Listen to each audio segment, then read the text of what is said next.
Bonjour tout le monde. Eh bien, je voulais vous faire un direct sur comment améliorer son niveau de français, et non pas comment acquérir un certain niveau de français. Mais je ne peux pas vous faire de direct puisque certaines personnes ont jugé bon de signaler ma vidéo sur la laïcité, le blasphème et la liberté d'expression. Je sais qui c'est, hein, rassurez-vous. C'est toujours les mêmes personnes, les mêmes profils, les mêmes abrutis. Donc, ça ne me dérange pas plus que ça. Donc pendant 30 jours, pas de direct. Donc pendant 30 jours, vous aurez mes vidéos. Elles vont être consensuelles un petit peu au début. Elles le seront beaucoup moins après. Parce que voilà, j'ai changé la confidentialité du groupe qui va passer en privé. Donc pendant 3 jours, je sais que des personnes non partenaires du groupe pourraient tout à fait signaler ces vidéos. Après, ce sera un peu différent, puisque ce sera que les personnes du groupe. Voilà, je suis désolé pour les personnes qui n'étaient pas dans le groupe et qui pouvaient accéder à nos messages, à nos conseils. Mais il y a un moment où il faut savoir aussi dire stop. Voilà. On voit bien la lâcheté de ces gens. Ça continue, mais c'est pas grave. Voilà. Donc, comment améliorer son français? Question importante. Donc, vous arrivez en France, vous avez un certain niveau de français. Il est important, après, de conforter son niveau en langue française et avancer même peut-être un peu dedans. Et comment faire? Et bien là, le système est vraiment très, très, très, très simple. Une fois de plus, je vais vous parler que de ce qui est gratuit, hein, et pas de ce qui est payant. Les premières choses à faire, une fois que... d'abord, vous aurez l'OFI qui va vous diriger et à qui vous pouvez demander des formations. L'OFI est là pour vous aider à vous intégrer et la langue française est le meilleur outil d'intégration. Donc, l'OFI va vous proposer des cours en langue française pour vous familiariser, pour vous faire améliorer. Après, si vous avez un niveau universitaire, malheureusement, je suis désolé, il n'y a rien à votre niveau. Il n'y a vraiment rien. Mais je sais que, connaissant énormément de Marocains qui ont fait leurs études universitaires, je sais que votre niveau en français, en général, est quasi parfait. Et je reviendrai vers vous pour vous dire comment encore l'améliorer. Donc, revenons aux personnes qui ont, j'ai envie de dire, entre un fin de collège jusqu'au bac. Comment améliorer votre français? L'OFI, pour commencer. Ça, c'est important. Ensuite, vous pouvez vous tourner vers le Pôle emploi. J'allais dire la NPE, c'est l'ancien nom de Pôle emploi. Vous pouvez vous tourner vers eux et eux vous offriront des formations en langue française, mais adaptées à votre corps de métier. Si vous êtes boucher, charcutier, enfin peu importe votre profession, on va vous orienter dans des cours de langue où c'est votre qualification qui va être mise en avant. Ça va vous permettre à vous après de trouver un métier en comprenant parfaitement ce que disent les gens. Parce que les termes techniques, parfois, on ne les connaît pas. Et ça, c'est un frein à l'emploi. Donc, il ne faut absolument pas hésiter à demander à des cours de langue dans votre domaine. Pôle emploi est là pour ça. Vers qui vont vous envoyer? Alors ça, j'ai pas la moindre idée. En général, c'est vers le milieu associatif qui est là pour vous assister dans vos démarches. Alors ça, c'est important de savoir. Bon, c'est comme ça. Il faut faire avec. Ensuite, il y a les missions locales. C'est pareil, les missions locales ont toujours, presque toujours, des contacts pour vous donner des cours de langue, pour vous emmener au niveau A1, B1, ce qui vous permettra ensuite, pour votre titre de séjour de 10 ans, de le faire. Je vous rappelle que pour obtenir un titre de séjour de longue durée, il faut un certain niveau de français. Voilà. Ce n'était pas le cas dans le temps, maintenant c'est le cas. Et j'ai envie de dire que vu ce qui se passe actuellement, ça risque même de se renforcer. Ça, c'est ce qui serait assez logique. Voilà. Donc voilà. Donc ça, voilà, c'est les grandes choses globales. C'est bon, l'OFI, les associations, enfin les maisons, les missions locales, etc., Pôle emploi. Ensuite, par vous-même, si vous avez un niveau de lecture correct, eh ben, rentrez dans le monde des livres. Pas n'importe quel livre. Il faut lire les classiques français. Alors vous allez me dire, oh, c'est chiant. Oui, c'est vrai que c'est chiant. Tous les élèves qui sont passés par là l'ont subi. Mais par contre, c'est un fabuleux outil d'apprentissage.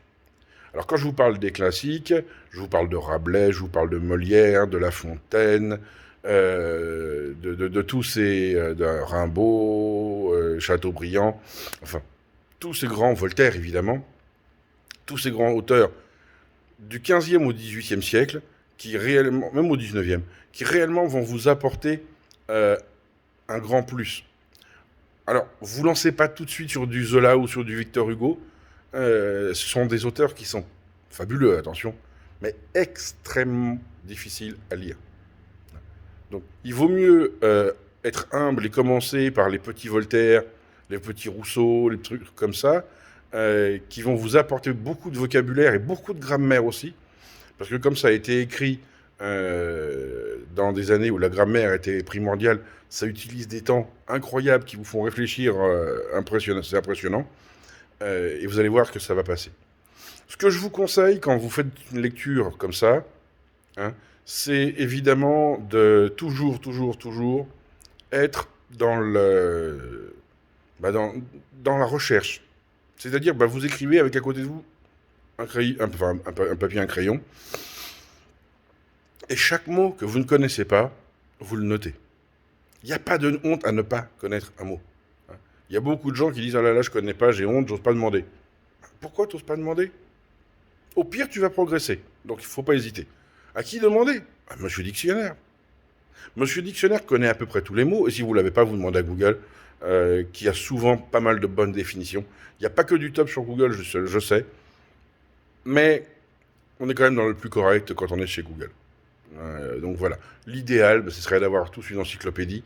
On n'a pas tous accès à une encyclopédie, et je le comprends tout à fait, mais ça va vous permettre d'évoluer, donc de vous exprimer, et à partir de ce moment-là, vous allez voir, c'est un bonheur. Voilà. Personnellement, j'aurais tendance à vous dire, commencez par Le Petit Prince. Alors vous allez me dire, ouais, mais c'est le XXe siècle. Oui, vous avez raison. Pourquoi?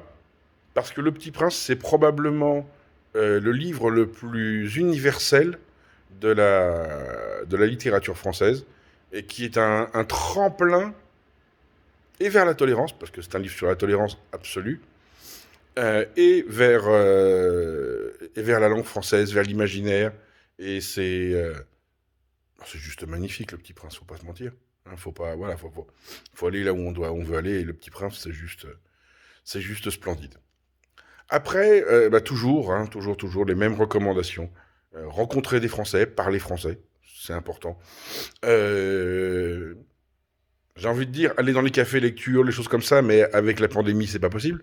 Donc, hors pandémie, cherchez, vous cherchez les endroits où il y a des lectures de textes, des expositions, des vernissages, enfin ce genre de choses, qui vont vous donner un accès à la culture, et qui vont vous faire progresser énormément. Là encore, ils vont me dire, c'est chiant, il y avait foot.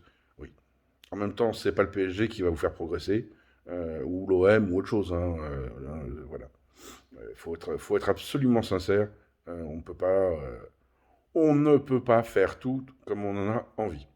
C'est important de le savoir. Quoi d'autre? Eh bien, c'est très simple.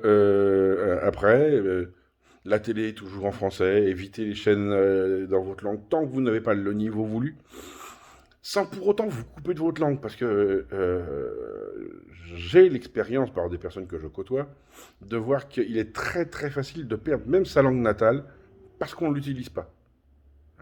Donc quand vous appelez votre famille, parlez dans votre langue natale. Je pense que c'est bien. Si vous avez des enfants, apprenez-leur aussi votre langue natale, s'il vous plaît. Je vous le dis gentiment, c'est important. Un enfant ne doit pas être coupé de ses racines. Y a beaucoup de gens qui veulent s'intégrer tellement qu'ils en oublient de transmettre à leur enfant leur histoire, leur passé. Et il y a un moment où ça fait un manque, forcément. Et qui dit manque dit fissure, et que dit quand il y a une fissure, malheureusement, l'enfant, il a beaucoup de mal après à remonter. Donc là, c'est un simple conseil, mais si vous êtes parent, votre enfant va vous aider à apprendre en français, mais vous devez lui donner sa culture natale, enfin ses deux cultures natales. Pour moi, c'est important. Donc voilà, j'espère vous avoir donné quelques clés. La lecture, la lecture, la lecture, le dictionnaire. Dernier point, et ça c'est pour les bons comme pour les moins bons, essayez d'apprendre 5 mots par jour. 5 mots par jour, c'est rien, vous prenez le dictionnaire et vous cherchez 5 mots. Et vous allez voir que 5 mots par jour, eh ben, en un an, votre vocabulaire aura explosé. N'hésitez pas à acheter le Becherel. On voit souvent les gens se foutre de la gueule du Becherel et du Bled. Pas le Bled, pas le Bled, Bled, hein, le Bled, le livre Le Bled, qui est un livre d'orthographe très complet. Et vous allez voir, c'est pas si difficile que ça d'apprendre le français. Moi, je pense que c'est 1 heure par jour. Si vous faites du français 1 heure par jour en tant qu'adulte, en cours, hein, je ne parle pas du reste, euh, en 4-5 mois, vous maîtriserez la langue parfaitement. Voilà. Eh bien, temps pour moi de vous souhaiter la meilleure des journées possibles. Et surtout, n'oubliez pas, soyez heureux, rendez heureux. Au revoir.